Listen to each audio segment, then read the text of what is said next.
Madres buscadoras, feminismos, defensores del territorio, comunidades autónomas. Radio Universidad de Guadalajara presenta el análisis crítico de la realidad de cada día. Cosa Pública 2.0 con Rubén Martín y Jesús Estrada. Comenzamos.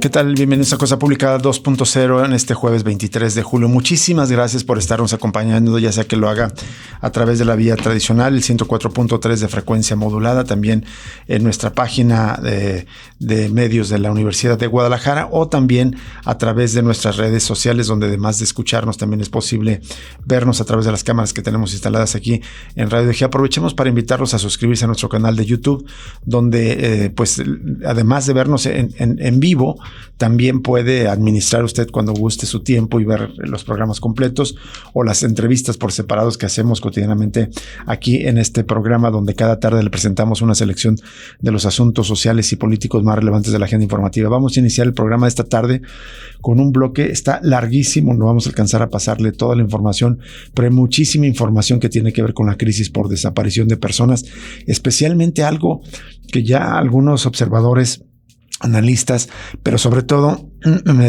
madres. Ayer entrevistamos a la señora Carolina, una madre que está buscando a dos de sus hijos desaparecidos, uno en junio de 2024 y otro recientemente, apenas el pasado 17 de julio.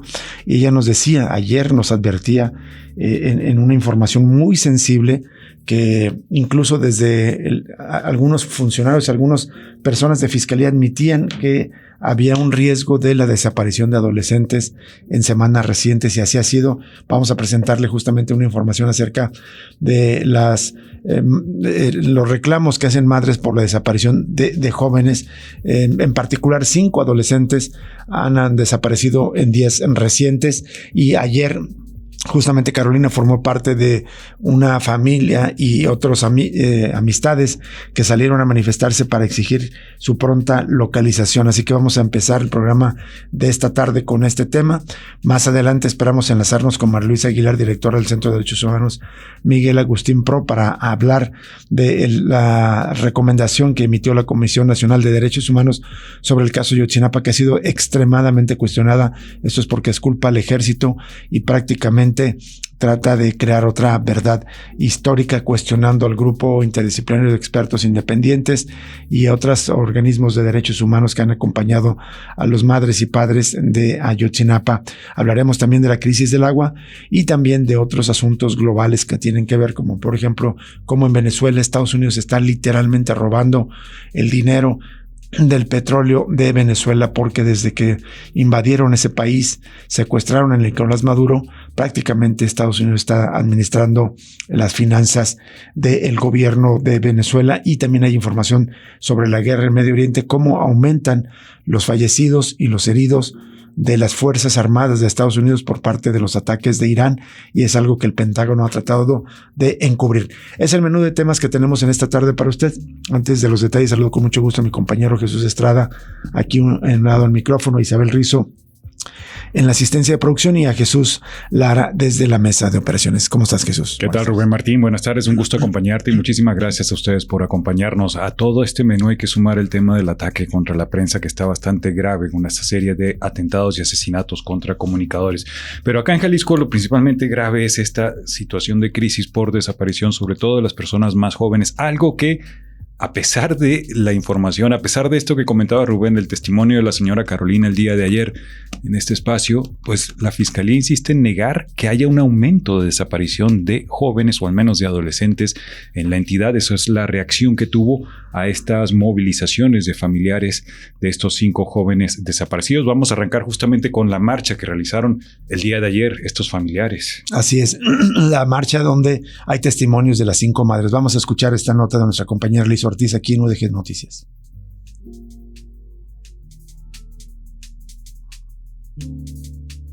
Justo en su mayoría de edad, Joseph fue reclutado hace 2 años en la central camionera y hace 5 días desapareció su hermano adolescente de 17 años, Giovanni Natanael Flores Vázquez, en El Salto. Su mamá no ha dejado de investigar y por eso ha recibido amenazas. Yo tengo el botón del pulso de vida, el cual no sirve en el municipio del Salto, porque tardan más de 1 hora 40 minutos en pedir el auxilio.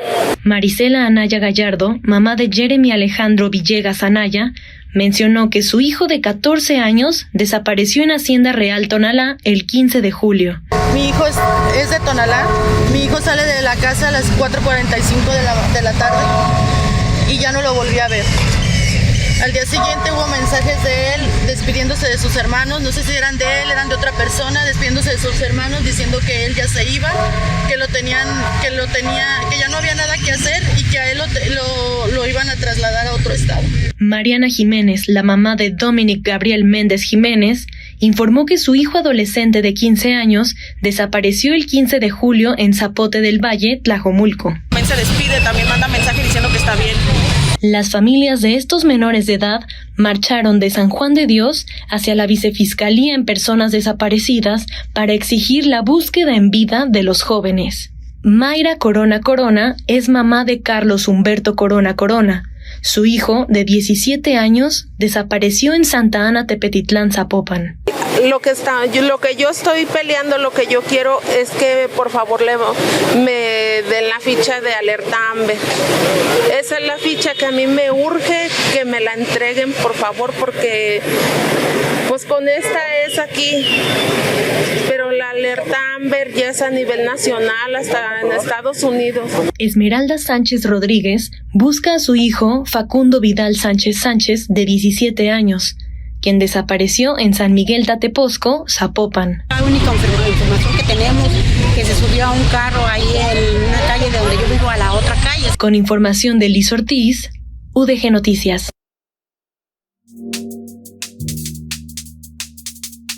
Muy dolorosos los testimonios de estas madres al pues relatar cómo les han arrebatado a sus hijos. Y bueno, sobre este mismo hecho hay una nota del diario El Informador que añade algunos datos. Jeremy, Carlos, Dominic, Facundo y Giovanni, adolescentes de entre 14 y 17 años, desaparecieron en distintos puntos de la zona metropolitana de Guadalajara entre el 15 y 17 de julio pasados. Familiares de los menores realizaron ayer una manifestación en la Vicefiscalía especializada en desaparecidos para exigir su localización y respuestas a las autoridades, además de que denunciaron que los jóvenes podrían haber sido víctimas de reclutamiento forzado del crimen organizado. Fíjense las consignas, algunas de las consignas que lanzaron en esa protesta el día de ayer los familiares de los desaparecidos. Fiscalía, ponte a trabajar. Otra consigna era Lemus, tus hijos están en casa. ¿Y los de nosotros? La gran pregunta. Es lamentable, digamos, escuchar en esta nota de Liz Ortiz, una de las madres lo que está pidiendo incluso es algo que debería ser elemental, como que se active la alerta de ficha ámbar inmediatamente. Eso es lo que están reclamando. Pero bueno, volviendo a esta nota, hoy vamos a recordar los nombres de estos jóvenes desaparecidos. Jeremy Alejandro Villegas, de 14 años, visto por última vez el 15 de julio en la colonia Hacienda Real de Tonalá. Carlos Humberto Corona, 14 años, desapareció el 17 de julio en la colonia Santa Ana, Tepetitlán, en Zapopan.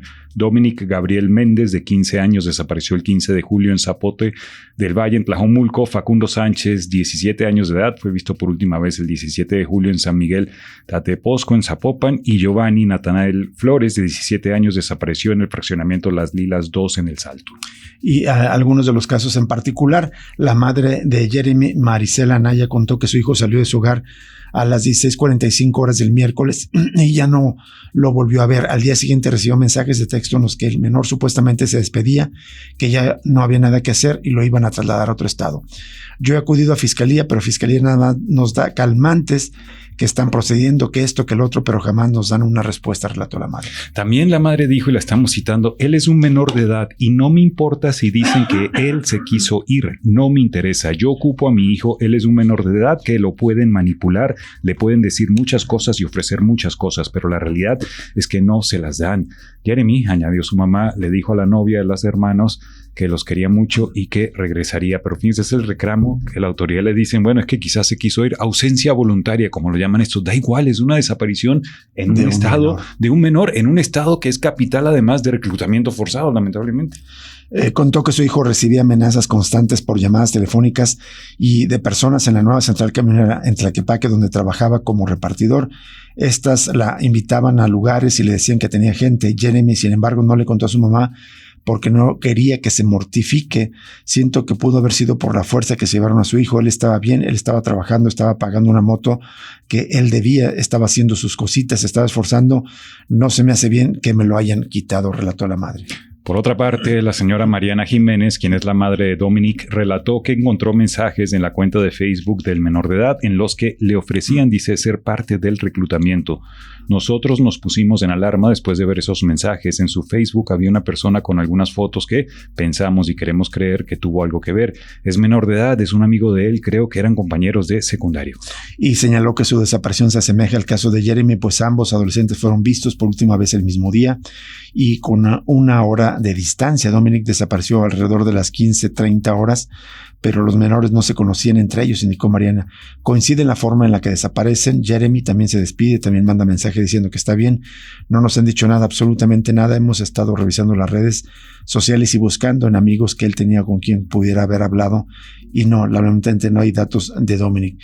Sobre este caso habló la vicefiscal en personas desaparecidas, Blanca Jacqueline Trujillo, y ella señaló en rueda de prensa que en 2 de los casos se investiga el reclutamiento forzado por parte del crimen organizado como una de las posibles causas de la desaparición de los jóvenes. Esta es una nota que reportan los colegas del Informador. Sin embargo, la funcionaria mencionó que en el resto de los 5 casos, es decir, en 2 sí investigan posible reclutamiento, pero en el resto, dice, se llevan a cabo labores de investigación para determinar si hay posibilidad o no de que se relacione con el reclutamiento. Puso de ejemplo que en uno de los hechos, uno de los adolescentes se habría salido de su hogar tras una discusión. Dijo, la citamos a la funcionaria, en uno de los casos el adolescente tiene una discusión con su familia y se sale y es cuando desaparece. En casos así, no podemos afirmar un reclutamiento hasta que no tengamos un dato objetivo. Y también se recuerda que en esta protesta del día de ayer, los familiares denunciaron que los jóvenes podrían haber sido víctimas de reclutamiento forzado por parte del crimen organizado. Sin embargo, la vicefiscal explicó que hay otros casos de jóvenes que también han desaparecido durante las últimas semanas. Según la funcionaria, serían alrededor de 11 casos de adolescentes que tuvieron reportes de desaparición, aunque en total son 8 reportes que están activos, es decir, que se les sigue buscando, ya que los restantes habrían sido encontrados o no cuentan con carpeta de investigación. Pero un dato importante es que ayer nos decía la señora Carolina que lamentablemente pues salió a la vicefiscal a hacer declaraciones, pero el día de ayer no recibió a estas familias que estaban buscando una explicación, una atención detallada por parte de la fiscalía. Esto fue lo que nos dijo Carolina Vázquez, madre de Giovanni y Joseph Andrei Flores Vázquez. En más información, también una familiar, la abuela de Jordan Isaac García Flores, describió la angustia y desesperación por la búsqueda de su nieto, quien se presume fue víctima de reclutamiento por parte del crimen organizado. El menor de 13 años desapareció el 30 de junio en la colonia Lomas del Paraíso, en Guadalajara, el mismo día que se graduó de secundaria. Las noticias sobre su paradero llegaron a cuentagotas. Solo sabían que se había ido a trabajar a la sierra por 3 meses. Este es un caso adicional al que hemos venido contando. Este era el de algunos jóvenes también que reportamos el mes pasado. Aunque regresó a su hogar por su propio pie el 9 de julio, la autoridad desconocía su localización hasta que la familia lo notificó. Las investigaciones continúan para esclarecer los hechos. La escena no es nueva, cuenta esta nota del Informador. Cientos de familias en Jalisco enfrentan la desaparición de un menor, una tendencia que ha ido al alza en los últimos meses. Cuenta la señora María. Fueron noches sin dormir, de estar pegada al celular para estar atenta a una llamada, un mensaje, algo que nos diera esperanza y nos hiciera saber que mi nieto seguía con vida, que estaba bien y que no le había pasado nada, hasta que él mismo regresó a mi casa muy asustado, rapado y sin haber dormido en los últimos 2 días. La fiscalía se puso en contacto con nosotros. En este trabajo de los colegas del Informador detallan que según el registro estatal de personas desaparecidas, la cantidad de jóvenes de entre 15 y 19 años permanecen desaparecidos en Jalisco ha ido al alza desde 2023. En el 2023 se registraron 115 casos, en 2024 116 y para 2025 aumentaron a 150. Pero en lo que va de este año hasta el 30 de mayo la cifra era de 80, es decir, con una tendencia claramente de crecimiento. Además, 1 de cada 5 casos no cuenta con carpeta de investigación. Su desaparición no es investigada por las autoridades. Especialistas señalan que el reclutamiento forzado, la pobreza y el deseo de ganar dinero para apoyar a la economía familiar vuelven vulnerables a los jóvenes, aunque existen campañas de prevención y operativos en la Central Nueva de Camiones identificada como un punto de captación. Los delincuentes han encontrado nuevas formas de enganchar a las víctimas. Fíjense, esto es interesante porque ya no, creo que tradicionalmente se nombraba como la aspiración de ser un capo y de tener lujos y joyas y camionetas como una de las razones para entrar a la fila del crimen. No, en realidad es la pobreza y en el sector informal de la economía o en este del lado criminal es donde se puede obtener algún trabajo para apoyar la economía familiar. Volviendo a la nota, otro caso, Paulina relató que llevó a su hijo de 14 años al cine con amigos de la escuela. Este testimonio ya lo habíamos escuchado. En tanto, un adolescente de 15 años se acercó al grupo y los invitó con sus papás a otro lado más divertido en un Uber. Los menores aceptaron, pero el hijo alcanzó a avisarle a su madre. Dice, alcancé a sacar a los 2 amigos de mi hijo del carro en el que ya estaban. El sujeto arrancó con las puertas abiertas y todo en cuanto me vio con la niña adentro. Sentí un temor y una angustia terrible. Ya se los iban a llevar con todo. Aquí citan a Carmen Chinas, académica de la Universidad de Guadalajara, y ella advirtió que la desaparición de jóvenes se agravó en el último año y medio por causas estructurales como la pobreza, la falta de oportunidades y las falsas ofertas de trabajo del crimen organizado. Fernando Jiménez del Colegio de Jalisco consideró indispensable fortalecer la coordinación en el gobierno y entre entidades. En tanto, la secretaria de Inteligencia y Búsqueda de Personas, Edna Montoya, afirmó que desde allá impulsan campañas y acciones de búsqueda preventiva en escuelas, aunque reconoció que el reto requiere, fíjense, también la participación de madres y padres de familia para informar a sus hijos sobre los riesgos. Necesitamos de la coparticipación de la ciudadanía para combatir la desaparición de nuestros jóvenes, es lo que dijo la funcionaria. Y bueno, en otra nota por separado, la misma vicefiscal especial en personas desaparecidas, Blanca Jacqueline Trujillo, cuestiona el incremento en desaparición de jóvenes. Ella dijo que entre enero y el 22 de julio de este año se han registrado 136 casos de adolescentes desaparecidos, una cifra menor a la del mismo periodo del año pasado. Si hacemos un análisis, la citan en esta nota del Informador, del periodo de enero al 22 de julio de 2025, el año pasado tuvimos denuncias de 237 adolescentes. De estos 237, 189 ya están localizados. Es decir, tenemos un alcance de localización de 80% de esos adolescentes que desaparecieron en este rango de tiempo el año pasado. La vicefiscal dijo, entonces, si comparo los 237 del año pasado con los 136 de este año, veremos que no hay un aumento, sino una disminución del 53%, dijo.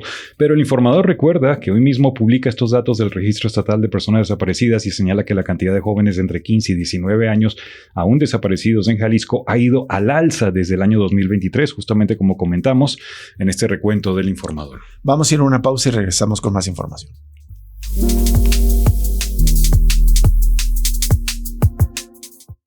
Cosa Pública 2.0. El análisis crítico de la realidad de cada día.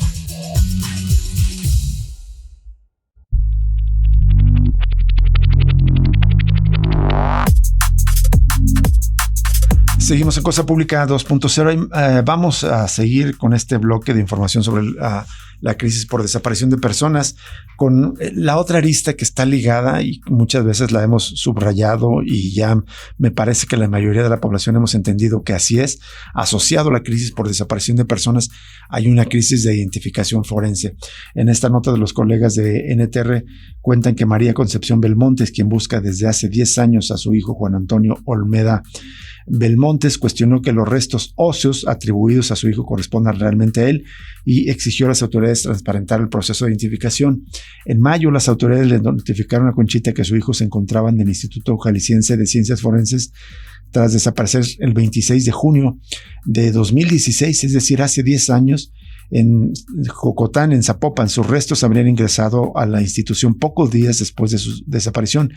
El titular de Ciencias Forenses, Alejandro Axel Rivera Martínez, dijo en su momento que la identificación genética de Juan Antonio fue compleja debido a que su cadáver fue encontrado disuelto en ácido. De este caso ya le habíamos informado en unas semanas anteriormente. Así es, justo hacia mayo, la señora, y escuchamos los reclamos en ese momento de la señora Conchita sobre las dudas que tenía en ese proceso después de años de que los restos estaban ahí en Ciencias Forenses. Pues ahora la señora dice, la citamos: no se puede comprobar que es mi hijo, que efectivamente los restos que se encontraron ahí fueran de mi hijo. No hay ningún indicio que diga sí, efectivamente sí estuvo mi hijo ahí o sí se encontró ahí mi hijo.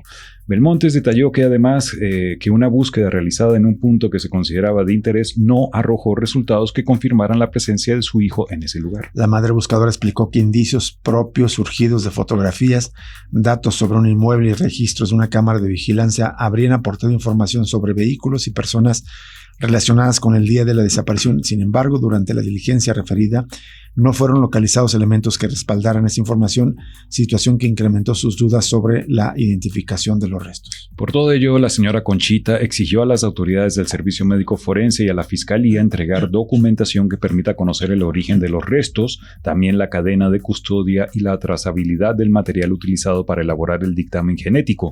La señora cuestionó que el dictamen de ADN haya sido emitido hasta el 2025, esto es, a casi una década de la desaparición, y señaló que busca esclarecer por qué el documento llegó a la Fiscalía y permaneció sin avances durante meses. Y también esta madre recalcó que no ha aceptado oficialmente que su hijo haya sido localizado ni ha iniciado trámites derivados de esta identificación debido a que considera que aún no existen pruebas suficientes para confirmar la correspondencia de los restos. ¡Qué angustia! ¡Qué angustia de esta madre! 10 años de la desaparición de su hijo, le avisan apenas en mayo de este año que ya lo identificaron y ella no puede tener la certeza y por lo tanto no puede cerrar un duelo. Qué drama emocional tan impresionante la que vive esta madre. El reflejo, Rubén, de que la crisis por desaparecidos está en un momento muy grave y asociado a esta también la crisis forense no ha sido resuelta por estas nuevas autoridades. Y bueno, alertan sobre fraude relacionado con pruebas de identificación humana. Esto lo está diciendo la propia autoridad, de acuerdo a una nota de los colegas de Notisistema. Autoridades de Jalisco alertaron sobre un esquema de fraude relacionado con supuestas pruebas de identificación humana para personas desaparecidas mediante el envío de correos electrónicos falsos en el que se solicitan pagos a familiares. Aquí citan a la secretaria de Inteligencia y Búsqueda de Personas, Edna Montoya, y dijo: se ha identificado que correos electrónicos falsos en donde solicitan pagos para realizar o confirmar pruebas de identificación humana acompañados de documentos apócrifos que emitan en formatos oficiales han estado circulando. Este fraude o engaño se aprovecha de la necesidad de la esperanza de las personas para confirmar la identidad de sus familiares. No podemos permitir que en Jalisco se intente replicar este esquema. Ella aclaró que hasta el momento no se ha detectado ningún caso de este tipo en Jalisco y recordó que las pruebas de ADN y identificación humana que realizan las autoridades son completamente gratuitas. Es indignante y reprochable que algunas personas se aprovechen del dolor de los familiares para tratar de cometer estos fraudes y ganar dinero justamente con la esperanza de los familiares de tratar de encontrar a sus hijos desaparecidos. Y bueno, en algo que ya nos adelantaba ayer la diputada del Partido Futuro, Tonantzin Cámara, la Comisión de Puntos Constitucionales del Congreso de Jalisco avaló la creación de la Fiscalía Especializada de Investigación de Delitos relacionados con las violencias de género contra las mujeres y además la Fiscalía Especializada en Personas Desaparecidas. Como usted sabe, ahorita existe una vicefiscalía especializada en personas desaparecidas. Esta depende de la fiscalía. Lo que se pretende crear es una fiscalía que tenga autonomía incluso de la propia fiscalía estatal. La diputada Norma López, presidenta de dicha comisión, explicó que ambas fiscalías serán autónomas, una petición que se ha hecho por parte de colectivos de víctimas para darles mayores facultades y libertad de trabajo. Desde hace años, de hecho, lo han propuesto los colectivos. Ahora esta propuesta contempla que la designación de los titulares de estas fiscalías sería elegida por el Congreso una vez que el gobernador envíe una terna para su ratificación. Además, el Ejecutivo también deberá realizar una consulta pública entre las organizaciones y colectivos de buscadores de personas desaparecidas en los términos de la ley antes de enviar la terna al Congreso. La diputada criticó que otra fiscalía independiente, esta es la especializada en el combate al delito de tortura, no ha sido publicada aún por el gobernador en el periódico oficial del estado. Está pendiente de hace años prácticamente eso. En esta nota del informador citan de nuevo a la diputada Norma López. Ella dice: resulta apremiante para que no corran riesgos innecesarios como la derogación de porciones normativas por no tener texto actualizado. Se han publicado las minutas de decreto a la verdad, pues debemos señalar que el gobernador no ha llevado a cabo su facultad de veto en los términos que establece la Constitución del Estado y por ello debe de publicarse sin mayor demora. Se recuerda en esta nota del informador que la Fiscalía contra la Tortura fue aprobada por el Congreso desde mayo del 2025, pero desde entonces no se ha oficializado, aun cuando es un mandato de la ya extinta segunda sala de la Suprema Corte de Justicia de la Nación, que en 2024 ordenó al Legislativo Estatal crear la Fiscalía Antitortura. Y bueno, para los colectivos hay cierta desesperanza, cierta duda acerca de estas leyes. Durante la presentación de las reformas a la Ley de Personas Desaparecidas de Jalisco, diversos colectivos de familias de personas no localizadas señalaron que podrá haber nuevas leyes para atender el problema de desaparecidos. Sin embargo, mientras siga la inseguridad en las calles y la complicidad de los policías con el crimen organizado, de muy poco servirán las nuevas o las reformas a las leyes establecidas sobre la materia. Héctor Flores, cofundador del colectivo Luz de Esperanza, pues celebró esta actualización del marco legal, pero dijo que lo que debe terminar es el poder que tiene el crimen organizado. Lo citamos: podemos mejorar miles de leyes, pero mientras no tengamos seguridad pública, mientras no se garantice la tranquilidad y la paz en nuestros domicilios, mientras nuestras hijas y nuestros hijos no puedan salir a la calle con el miedo a ser desaparecidos, puestos en reclutamiento forzado a vivir una esclavitud moderna trabajando en empresas del crimen organizado, mientras tengamos más miedo a la policía, a la fiscalía corrupta, que es un brazo del crimen organizado, las cosas no van a cambiar. México es un país de leyes hermosas, pero de una sociedad terrible y un crimen organizado que se ha apoderado de todo, dijo. Qué precisa definición de Héctor Flores. México es un país de leyes hermosas, pero una sociedad terrible con un crimen organizado que se ha apoderado de todo. Por su parte, la diputada Tonatzin Cárdenas, presidenta de la Comisión Especial de Atención a Personas Desaparecidas, subrayó que las reformas a la Ley de Personas Desaparecidas contemplan 12 compromisos que forman parte del listado de 50 acciones que estableció la Comisión Legislativa. De esto hablamos desde el año pasado con esta legisladora, con Tonatzin Cárdenas. Por otra parte, Esperanza Chávez, representante del colectivo Por Amor a Ellas y Ellos, quien busca a su hermano Miguel Ángel desde el 16 de mayo del 2014, expresó que en aquellas fechas no había ni ley ni ruta clara para atender las desapariciones. Dice: hoy sabemos que en la desaparición cada hora cuenta, las familias tocamos puertas, aprendimos de expedientes y luchamos durante años para contar con una ley en Jalisco. Su aprobación en 2021 marcó una diferencia inmensa. Hoy la ley ordena buscar, presumir que la persona está con vida, presumir la participación familiar y evitar la revictimización.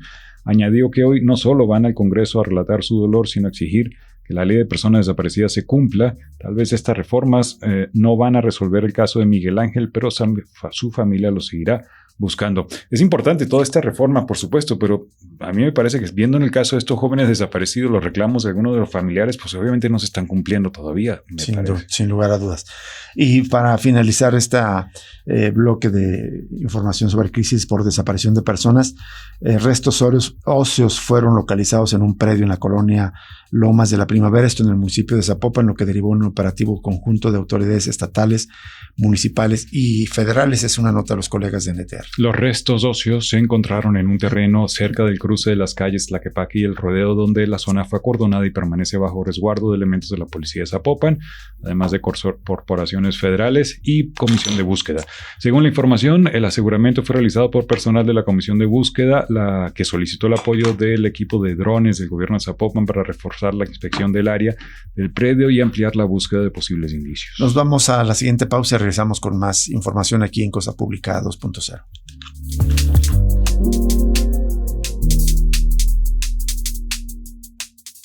Cosa Pública 2.0. El análisis crítico de la realidad de cada día.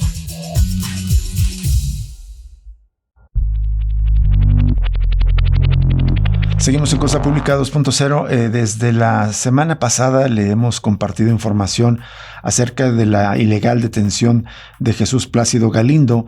Él es dirigente del Consejo Indígena y Popular de Guerrero Emiliano Zapata, el CIPOG-EZ, y le inventaron un delito, como suele ocurrir. Esta es una de las maniobras, de las tácticas más utilizadas por el gobierno para detener a algunos disidentes, algunas personas defensoras del territorio que luchan contra despojos y defensa de sus tierras, para inventarles delito y meterlos a la cárcel, y por lo tanto esta táctica de represión pues intenta infundir miedo y que el resto del colectivo deje de estar luchando, pero no es el caso. Y hay un comunicado del Congreso Nacional Indígena.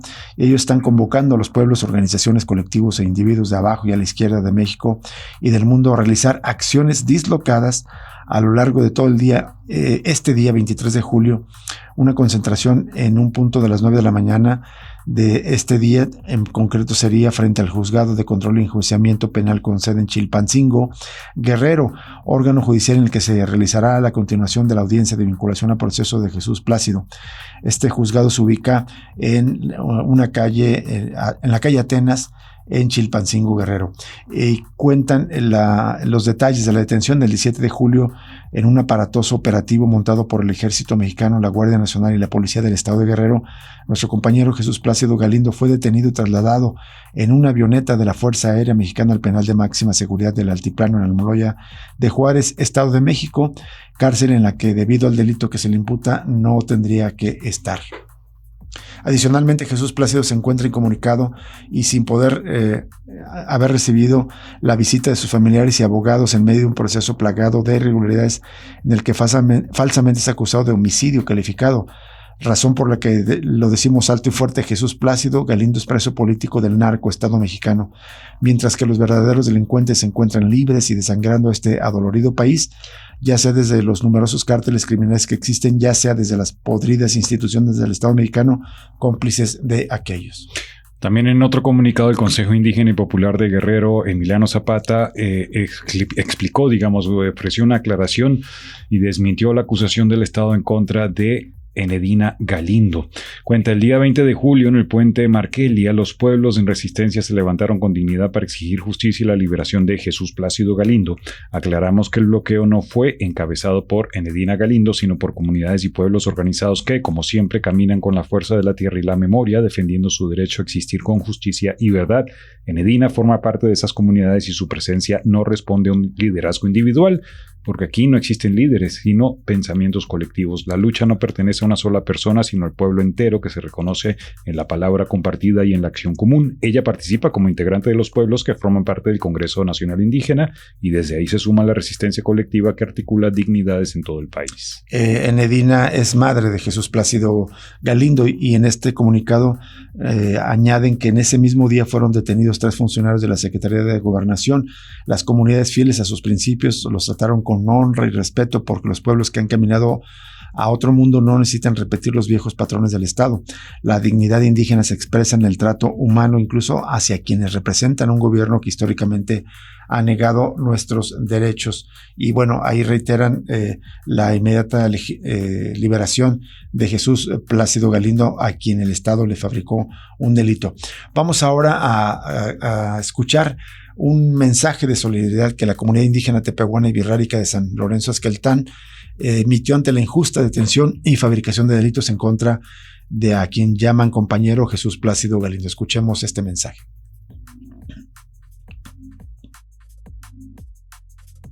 Al Consejo Indígena y Popular de Guerrero, Emiliano Zapata, a la comunidad indígena de Buena Vista, municipio de San Luis Acatlán, Guerrero, a los pueblos y gobiernos de México, hermanas y hermanos, nuestra comunidad indígena autónoma tepehuana y birrárica de San Lorenzo Esqueltán, enviamos esta palabra de solidaridad ante la consternación que hoy sufren por la injusta detención y la fabricación de delitos en contra del compañero Jesús Plácido Galindo, promotor del CIPOC-ES y miembro de la Comisión de Coordinación del Congreso Nacional Indígena.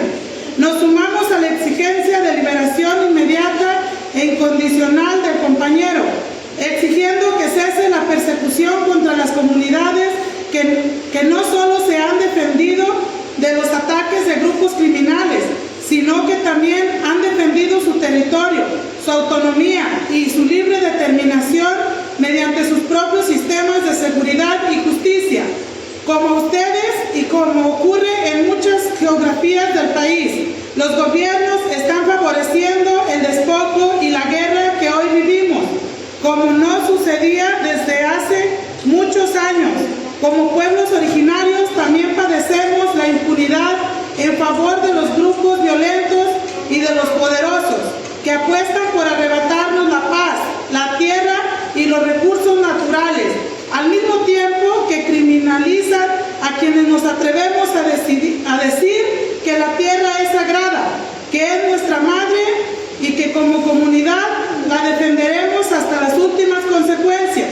Repudiamos la ilegal incomunicación a la que han sometido al compañero Jesús, cuyo único delito ha sido defender la vida junto a los pueblos de la montaña y la costa chica, frente a la cínica indiferencia de los gobiernos ante el sufrimiento de los pueblos indígenas, haciéndose cómplices de los intereses de los ricos y de los grandes capitales en todas las geografías del país. En Azqueltán lo sabemos porque lo sufrimos y hoy convertimos ese dolor en un abrazo colectivo para el Cipó. Es julio del 2026, Comunidad Indígena Autónoma Tepehuana y Huirrárica de San Lorenzo Azqueltán, municipio de Villaguerrero, Jalisco. Aquí está este mensaje de solidaridad de la comunidad de San Lorenzo Azqueltán con este caso gravísimo de criminalización en contra de los defensores de la tierra y del territorio. Le compartíamos que hablamos con Jesús Plácido Galindo hace 2 meses. Mayo, creo. Sí, entonces 2 meses en mayo de este año, justamente cuando estaban denunciando desde el Consejo Indígena y Popular de Guerrero el desplazamiento de casi 2,000 pobladores por ataques de grupos del crimen organizado en algunas de las localidades donde está asentado esta organización de la montaña baja de Guerrero. Y él hablaba, dice, está aumentando esta represión y en lugar de atender las demandas que estaba planteando este Consejo Indígena y Popular de Guerrero, la reacción del Estado es criminalizarlo, inventarle un delito y detenerlo. Es muy lamentable lo que ocurre en este caso. Entre otras cosas, porque también denunciaba una posible colusión entre el grupo armado del crimen que estaba atacando estas comunidades con algunos funcionarios del gobierno, específicamente situación allá en Guerrero. Vamos a otra arista de la violencia, es la violencia contra los periodistas, y esto es porque pues ayer le compartíamos que fue asesinado otro colega periodista, esto en Oaxaca. La Fiscalía General de la República informó hoy que asumirá la investigación por el homicidio del periodista Francisco Alejandro Leiva Aguilar, asesinado ayer en Oaxaca en un caso que elevó a 7 los homicidios de periodistas en México en lo que va de este año 2026. A través de un comunicado, la Fiscalía General de la República dijo que a través de la Fiscalía Especializada en Materia de Derechos Humanos realizará las investigaciones correspondientes para esclarecer el caso y dar con las personas responsables de la muerte de Francisco acontecida en esa entidad.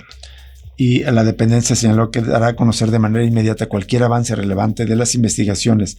El asesinato fue confirmado el miércoles por el gobernador de Oaxaca, Salomón Jara, quien condenó el crimen y solicitó a la Fiscalía Estatal agotar todas las líneas de investigación para esclarecer los hechos. Asimismo, el mandatario estatal pidió establecer coordinación con la Fiscalía General a través de la Fiscalía Especializada en Delitos contra la Libertad de Expresión para fortalecer las indagatorias. Hasta el momento, las autoridades no han informado sobre el móvil del homicidio ni sobre personas detenidas. Medios locales reportaron que hombres armados atacaron a Leiva cuando estaba en un puesto de comida en el municipio de San Pablo Etla, aunque esa versión no ha sido confirmada oficialmente. Francisco Alejandro Leiva Aguilar, originario de Oaxaca, fue director de la Corporación Oaxaqueña de Radio y Televisión y publicaba actualmente la columna digital El Zumbido del Moscardón, desde la que abordaba temas políticos y de interés público. Y tras el crimen, el Gabinete de Seguridad del Gobierno de México aseguró que brindará el apoyo necesario para contribuir al esclarecimiento del homicidio y avanzar en la detención de los responsables. Por su parte, Jara recordó al comunicador como un periodista crítico de su administración y afirmó que ninguna diferencia con el ejercicio periodístico puede justificar jamás un acto de violencia, al reiterar su compromiso de que no habrá impunidad. Con este homicidio, el de Alejandro Leiva, ya suman 7 los periodistas que han sido asesinados en México solo en lo que va del año 2026, según un recuento de organizaciones como Reporteros Sin Fronteras. La semana pasada fue asesinada otra periodista en un ataque en Puebla y a principios de julio las autoridades confirmaron el asesinato de la comunicadora Roxana Guzmán en Veracruz, quien había permanecido desaparecida durante casi un mes después de ser secuestrada en su casa. Reporteros Sin Frontera mantiene a México como el país más letal del continente americano para ejercer el periodismo. Y esta es una nota de la agencia EFE. En otra nota más de agencia EFE dice que organizaciones internacionales de defensa de la libertad de expresión exigieron ayer al Estado mexicano una investigación pronta, exhaustiva, independiente, imparcial, después de la confirmación del homicidio del informador Francisco Alejandro Leiva Aguilar, el 7º periodista asesinado en lo que va del año en el país.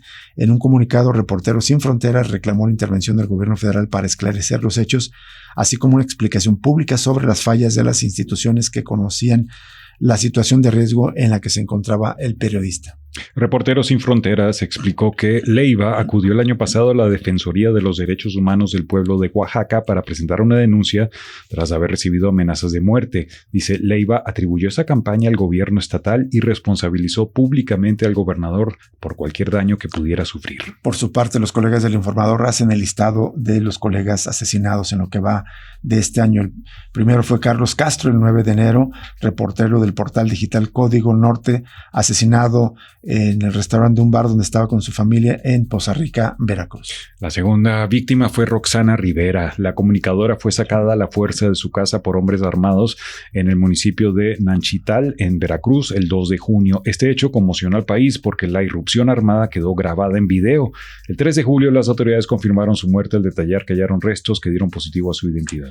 Sigue Luis Ángel López. El 11 de junio, el reportero de Nota Roja del periódico Vanguardia fue asesinado. El crimen del comunicador ocurrió en el municipio de Poza Rica. Ve usted cómo la mayoría de los casos están ocurriendo allá en Veracruz. Alex Serna es otra víctima. El 4 de julio, la Fiscalía de Guerrero confirmó que un cuerpo encontrado con señas de tortura pertenecía a Alex Serna, quien era ambientalista y comunicador de Zihuatanejo.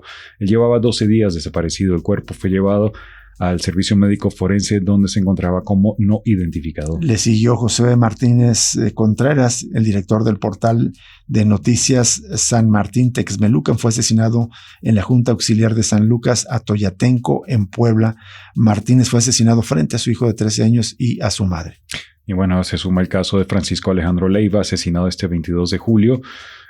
Allá en Oaxaca, después de que recibió varios disparos de armas de fuego en un puesto de comida.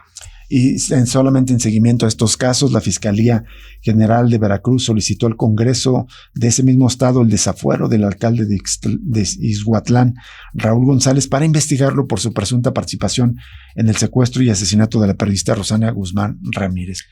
Terrible, pues, que sigue, también continúa este patrón de que las mismas autoridades son parte de esta violencia en contra de los periodistas. Nos vamos a la siguiente pausa y volvemos para más información aquí en Cosa Pública 2.0.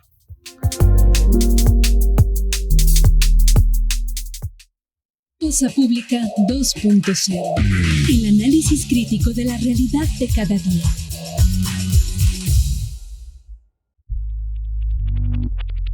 Seguimos en Cosa Pública 2.0. Vamos a otros temas, asuntos que tienen que ver con la guerra informal. Y en la rueda de prensa mañanera, la presidenta Claudia Sheinbaum destacó que una disminución de 46% en los homicidios dolosos en lo que va de su administración. Claudia Sheinbaum aseguró que va a seguir disminuyendo. En efecto, ayer fue el día de menos homicidios desde hace muchísimos años, 21 homicidios, y estos obviamente son personas, pero esos son indicadores, nos muestran cómo vamos avanzando. Nosotros en menos de 2 años hemos disminuido los homicidios dolosos 46% y van a seguir disminuyendo, estoy segura, dijo al destacar la estrategia de seguridad que lleva a cabo su gobierno. ¿Cómo contrasta esta versión oficial con la nota con la que iniciamos el día de hoy, estos 5 casos de jóvenes reclutados? Lo comento por las declaraciones de la presidenta hoy. Obviamente dio ahí el balance, dice que desde que ella llegó al cargo el 1 de octubre del 2024 el promedio diario era de casi 87 homicidios, mientras que en lo que va de este año el promedio ya está en 47 25.4, pero mencionó que parte de la estrategia es la atención a las causas de las y los jóvenes para que no tengan que ligarse a un grupo de la delincuencia. Y dijo, un joven se vincula con un grupo delincuencial no solo por razones económicas, sino por identidad.